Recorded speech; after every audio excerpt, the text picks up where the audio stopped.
வெள்ளை அறிக்கை கேட்டால் வெள்ளை பேப்பரை காட்டுவதுதான் அமைச்சருக்கு அழகா என்று சட்டப்பேரவையில் எடப்பாடி பழனிசாமி கேள்வி எழுப்பியிருக்கிறார். விவரங்களோடு இணைகிறார் செய்தியாளர் ராஜகுமரன். வணக்கம். இது குறித்தான முழு விவரங்களை பகிரலாம்.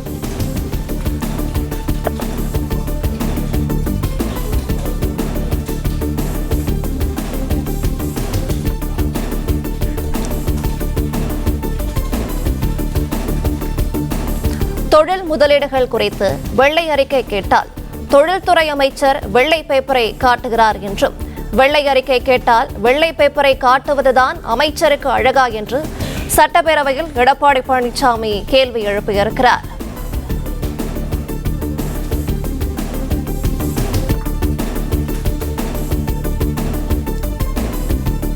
தொழில் முதலீடுகள் குறித்து வெள்ளை அறிக்கை கேட்டால் தொழில்துறை அமைச்சர் வெள்ளை பேப்பரை காட்டுகிறார் என்றும், வெள்ளை அறிக்கை கேட்டால் வெள்ளை பேப்பரை காட்டுவதுதான் அமைச்சருக்கு அழகா என்று சட்டப்பேரவையில் எடப்பாடி பழனிசாமி கேள்வி எழுப்பியிருக்கிறார். விவரங்களை இணைப்பில் காத்திருக்கும் செய்தியாளர் ராஜகுமரன் வழங்கிட கேட்கலாம். ராஜகுமரன், விரிவான விவரங்களை பகிரலாம். தமிழக சட்டப்பேரவையில் ஆளுநர் நன்றி தெரிவிக்கும் தீர்மானத்தின் மீதான விவாதத்தினுடைய முதல் நாளிலேயே எதிர்க்கட்சி தலைவர் எடப்பாடி பழனிசாமி மற்றும் முதலமைச்சர் அமைச்சர்களுக்கு இடையே கடும் காரசார விவாதங்கள் எழுந்திருக்கின்றன. அரசு ஊழியர் பிரச்சனை, தொழில் முதலீடு ஈர்ப்பு உள்ளிட்டவற்றை முன்வைத்து தற்பொழுது எதிர்க்கட்சியான அதிமுக சார்பிலே முன்னாள் அமைச்சர் தங்கமணி உள்ளிட்டவர்கள் தங்களுடைய கேள்விகளை எழுப்பிதான் தொழில் முதலீடு ஈர்ப்பு தொடர்பாக கேள்விகளை எதிர்க்கட்சி தலைவர் எடப்பாடி பழனிசாமி முன்வைத்திருந்தார். மிக குறிப்பாக முன்னாள் அமைச்சர் தங்கமணி அதிமுக சார்பில் பேசும்பொழுது தொழில் முதலீடு ஈர்ப்பு தொடர்பாக சொல்லப்பட்ட தகவல்களில் உண்மையாக இருக்கின்றது என்ற ஒரு கருத்தை சொன்னார். தமிழ்நாட்டில் வரக்கூடிய பாக்ஸ்கான் நிறுவனம் ஏன் வெளி மாநிலத்திற்கு சென்றது என்ற ஒரு கேள்வியினை முதலமைச்சர் தங்கமணி எழுப்பினார்.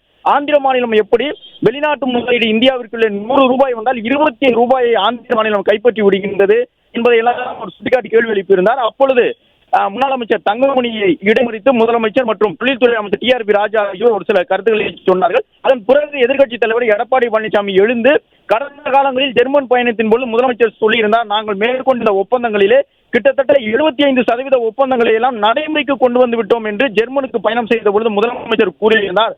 அவர் சொன்ன கருத்துப்படி தமிழ்நாட்டிலே 25 வேலை வாய்ப்புகளை உருவாக்கி இருக்க வேண்டும் அல்லவா என்ற ஒரு கேள்வியை முன்வைத்தார். அதன் தொடர்ச்சியாக முதலமைச்சர் மற்றும் எதிர்க்கட்சி தலைவரிடையே வாதங்கள் நீண்டு கொண்டிருந்தன. அது மட்டும் இல்லாமல் தொழில்துறை அமைச்சர் தங்கமணி முன்னாள் அமைச்சர் தங்கமணிக்கு தொழில்துறை அமைச்சர் டிஆர்பி ராஜா ஒரு சில கருத்துக்களை சொல்லியிருந்தார். அப்பொழுது எதிர்க்கட்சி தலைவர் எடப்பாடி பழனிசாமி உடன்பட்ட கருத்துக்கள் சொல்லப்படுவதாக கூறியிருந்த நிலையில்தான் மாநிலம் மட்டும் எப்படி முதலீடுகள் ஈர்க்கின்றது என்ற கேள்வி முன்வைக்கப்பட்டது.